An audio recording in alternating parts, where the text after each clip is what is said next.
हाँ स्टूडेंट्स, जैसा कि आपको पिछले वीडियो में बताया था कि थाट कितने होते हैं, तो ये था एक ऑब्जेक्टिव क्वेश्चन कि थाट कितने होते हैं। तो थाट स्पेशली अगर पूछा जाए तो अगर वेंकट मक्खी के हिसाब से चलेंगे या उनके मेथड जो है वो क्या है, 72 थाटों के बारे में बताया गया है। लेकिन उन थाटों के कुछ लक्षण भी बताए गए हैं। वो तो एक संख्या बता दी गई कि कितने होते हैं, वो तो एक अलग चीज़ हो गई। लेकिन अब अगर उनके लक्षण के बारे में पढ़ेंगे तो क्या बताएंगे कि कौन कौन से लक्षण होते हैं। तो आज देखेंगे या आज पढ़ेंगे कि वेंकट मक्खी के जो 72 थाट हैं उन थाटों के लक्षण कौन कौन से हैं। तो अपना प्रश्न है,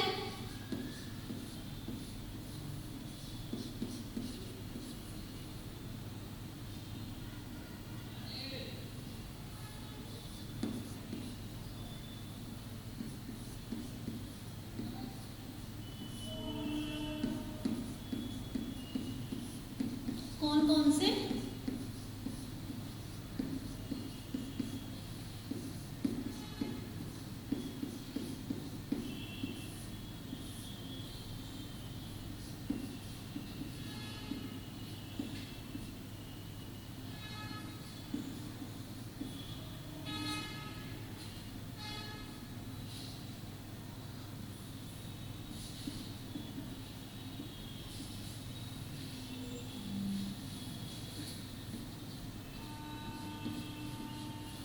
अब जो आंसर आ रहा है, तो जो सबसे पहली विशेष जो थाट के जो लक्षण है वो कौन से हैं कि थाट सदैव संपूर्ण होना चाहिए।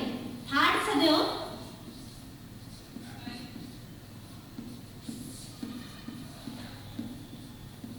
संपूर्ण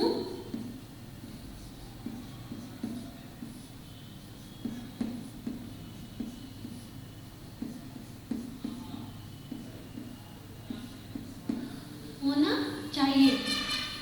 दूसरे शब्दों में प्रत्येक थाट में कम से कम अधिक से अधिक 7 स्वर होने चाहिए। कम से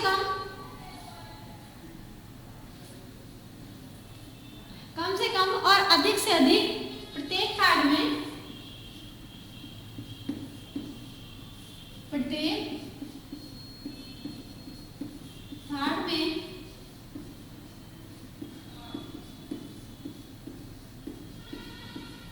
कम से कम और अधिक से अधिक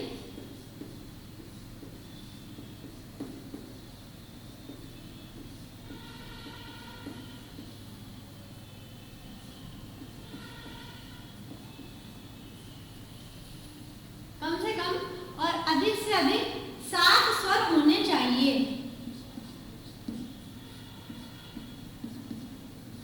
ये सबसे पहला पॉइंट। अब बात सेकंड पॉइंट की है, वो कौन सा है कि थाट के 7 स्वर क्रम से होने चाहिए। थाट के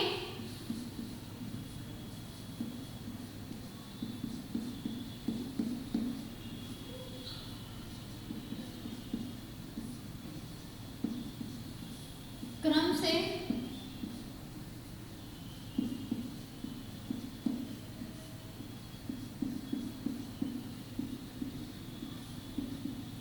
होने चाहिए।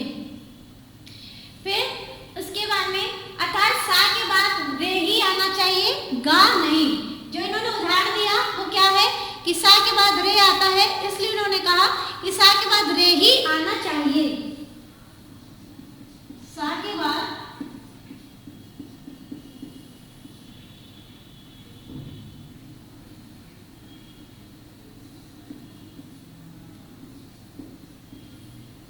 रे ही आना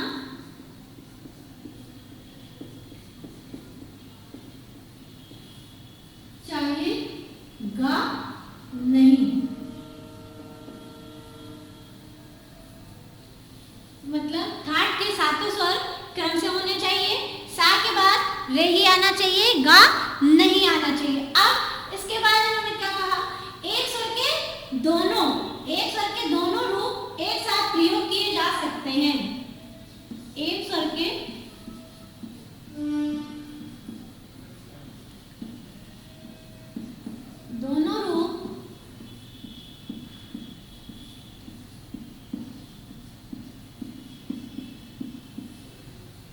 विरोध किए जा सकते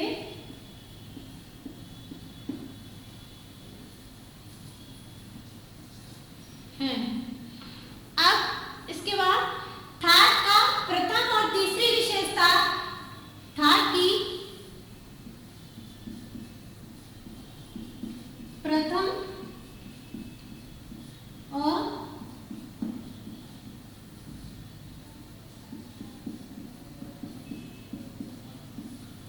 तीसरी विशेषता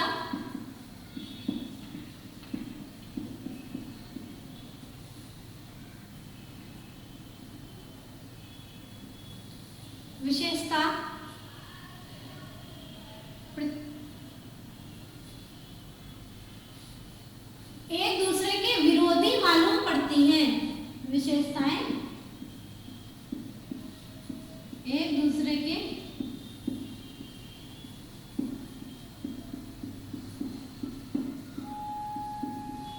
विरोधी मालूम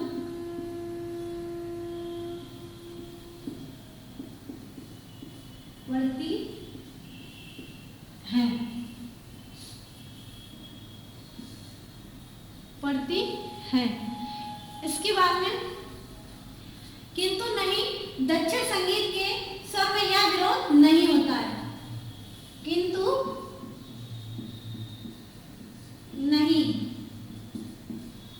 ये जो किंतु नहीं बताया वो इसलिए बताया कि दक्षिण संगीत के स्वरों में यह विरोध नहीं। दक्षिण संगीत में यह विरोध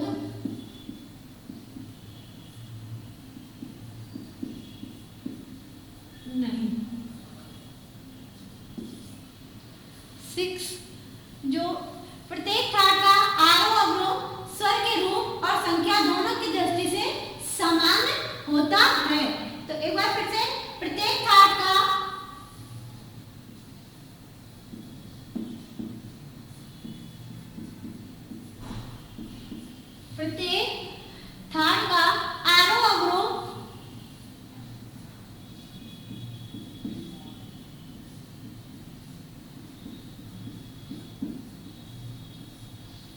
आरोह अवरोह स्वर के रूप में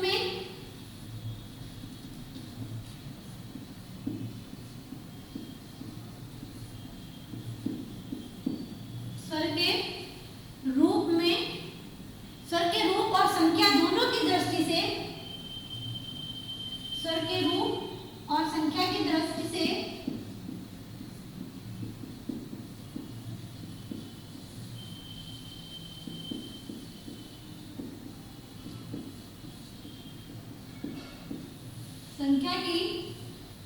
से सामान्य होता है।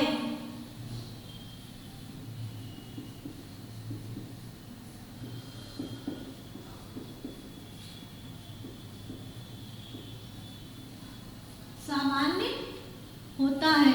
इसलिए किसी भी थाट को पहचानने के लिए,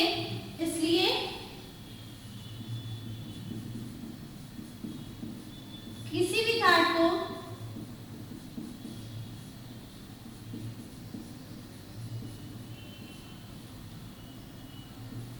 पहचानने के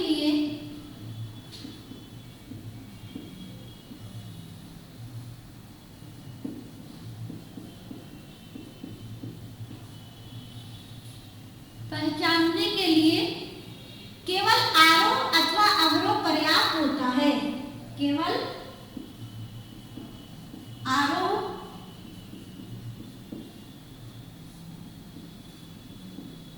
अवरोह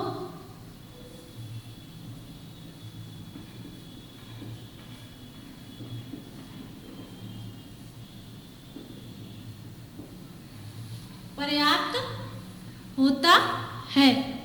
अब ये क्वेश्चन एक बार फिर से रिपीट करें तो क्या हुआ कि 17वीं शताब्दी के उत्तरार्ध में